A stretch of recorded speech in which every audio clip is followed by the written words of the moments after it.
Ito na ang lemongrass. Tumutubo na. Yung bago kong lemongrass. Ganito magtanim ng lemongrass. I-ano muna. Dito guys, tuturuan ko kayo guys. Ito nilagay muna sa ayun, tubig. Tapos hanggang magtubo na yung ano niya. Lumabas na yung roots niya. Yung gamot. Gamot sa Bisaya. Kapag mataas na mga 1 inches, ilagay mo na sa lupa. Ganito ang ginawa ko guys. So tingnan nyo, tumubo na yung mga dahon. Tapos pag mataas, ilabas ko na to sa, expose ko na sa sun. Kasi malamig dito, hindi ko muna ilagay sa labas kasi sobrang lamig. Ito, ano to, yung nauna ko tong hinahingi ko sa neighbor kasi binigyan ako, kunin ko lang daw doon sa kanila. Magkuha lang daw ako sa ibig. Kung nangailangan ako. Ingay mo ba, Gudo? Hey! Ingay mo dyan. Be quiet. Crispy ka ngayon. Ha? Pitlukon kung nag-itlog mo. Ito, may ano na siya. May lumabas na orange niya. So, umpisa na yan. Transfer ko na naman ito. Yan. At ito na naman.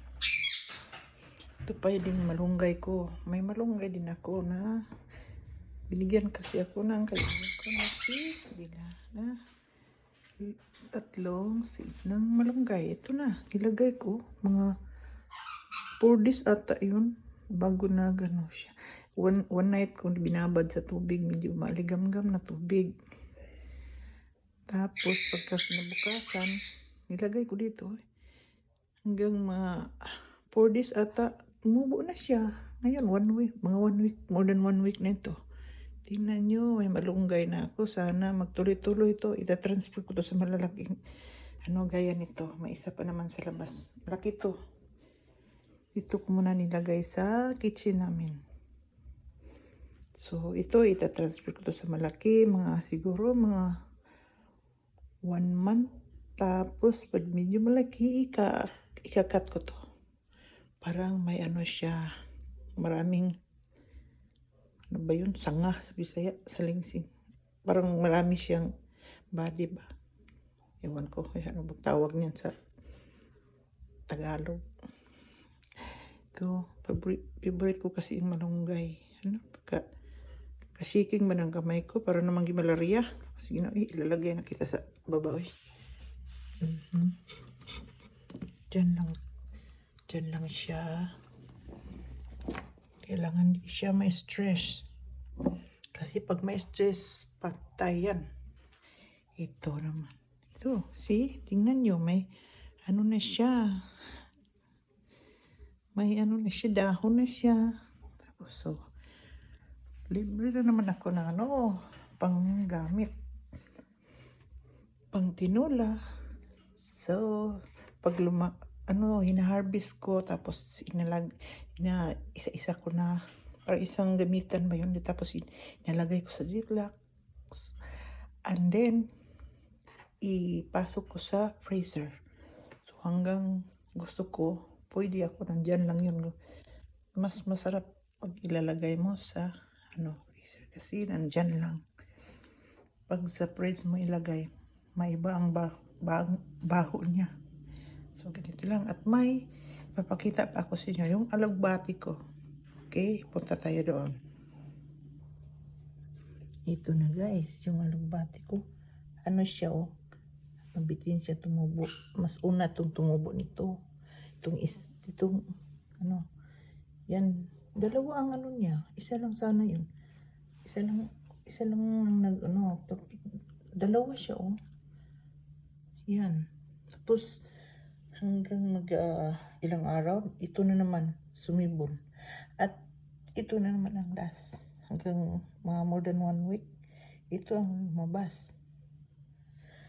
Tapos ito naman, patani. Tumubo. Ilagay ko to, may nagbigay sa akin ng patani. Natubo na. Yan. Kasi dito ko lang din sa loob kasi sobrang lamig sa labas. Na ano siya, na-upset siya. Sa sobrang lamig. At ito naman, nilagay ko yung solar. Parang mag-charge yan siya. Pag gabi, mag-ilaw. Tapos medyo may, ano siya. Parang may initingnan ba? Araw siya tingnan. So, gumanda yung ano niya, oh. Gumanda siya. Yan. Kasi mahilig man lang pag tinula. So, ito guys, nire-ready ko to para pang may insekto, insect na pumunta dito. Yung tawag sa Bisaya, yung dugos-dugos, pumuti yung body, yung ano. Yun, ini-spray ko to, napaka-epic dishwashing lang to. Nilagyan ko ng tubig. Yeah. Yun lang ini-spray ko guys. Minsan naman, haluan ko ng kunting vinegar. Kunti lang. Spray ko, wala na sila. At tingnan natin sa labas guys. Yun ang garden ko doon sa labas guys. Yung mga tanim ko na malulungkot na sila. Pero yung lumanago yung basil ko guys. Tingnan mo. Yung basil ko, ang dami kong basil dyan. Yung basil na hindi dito, saging sa Bisaya yun. Sa Pinas yung bango. Dito yung ginagamit nila. Ayaw ko. Pero pareho lang yun silang makuha ang vitamins. Pero yan ang gusto ko, napakabango. Magluto ako ng karne, kahit anong karne, niluto ko yan. Hindi sinahalo ko, at saka yung magtinula ko or isda or chicken. Yun, ang sarap. Ang bango-bango. Tapos yung mga sibuyas, spring onion. Wala yung palagi yung tumutubo. Yun, dyan na ako nagkukuha. Malungkot pa rin ang kamote ko. Yan, may isa yung lemongrass na nilabas ko. Tumubo naman siya, oh. Bago yung tanim. Okay, ayun lang guys.